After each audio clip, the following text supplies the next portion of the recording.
ரொம்ப நாளா இந்த கருப்பு கொள்ளுல அடை செய்யணும்னு யோசிச்சுட்டே இருந்தேன். இன்னைக்கு தான் அதுக்கான டைம் வந்தது. வாங்கி வச்சு யூஸ் பண்ணவே இல்ல. இன்னைக்கு செஞ்சிடலான்னு சொல்லிட்டு காலையில டிஃபனுக்கு அதான் செஞ்சிருந்தேன். முன்னாடி நாள் நைட்டே 1 டம்ளர் அரிசிக்கு 1/2 டம்ளர் அளவுக்கு கருப்பு கொள்ளு ஊற வச்சுக்கலாம். இட்லி அரிசி தான் எடுத்திருக்கேன். ஓவர் நைட் ஊறுனதுக்கப்புறம் மிக்ஸி ஜார்ல நம்ம எப்பயும் போல மாவு அரைக்கிற மாரி அரைச்சுக்கலாம். அரைக்கும்போது 2 வரமிளகா, 1/4 டீஸ்பூன் அளவுக்கு சீரகம், அது கூட கொஞ்சம் தட்டி வச்சிருக்க இஞ்சி சேர்த்து நல்லா நைஸா இந்த மாரி அரைச்சுக்கலாம். ஒரு 1 மணி நேரம் அப்படியே ரெஸ்ட்ல இருக்கட்டும். சட்னி அரைக்க தேங்காய், கொத்தமல்லி, பச்சை மிளகாய், கொஞ்சம் இஞ்சி சேர்த்துட்டு கூடவே உப்பு சேர்த்து தேங்காய் சட்னி அரைச்சாச்சு.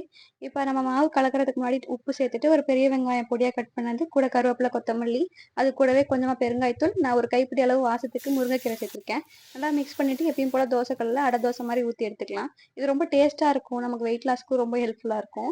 நெய் இல்லன்னா நல்லெண்ணெய் ஊத்தி செஞ்சா சூப்பரா இருக்கும். லாஸ்ட்டா சட்னியும் தாளிச்சாச்சு. தோசையும் பாருங்க சூப்பரா ரெடி ஆயிடுச்சு. லோ ஃப்ளேம்லயே வேக வச்சு நம்ம எடுத்துக்கலாம். இது நம்ம 1 டம்ளர் அரிசிக்கு 1/2 டம்ளர் சேர்க்கும்போது 3 பேருக்கு கரெக்ட்டா இருக்கும். 10லேருந்து 12 தோசை வரும். ட்ரை பண்ணி பாருங்க. இதுக்கு கார சட்னியும் நல்லாருக்கும்.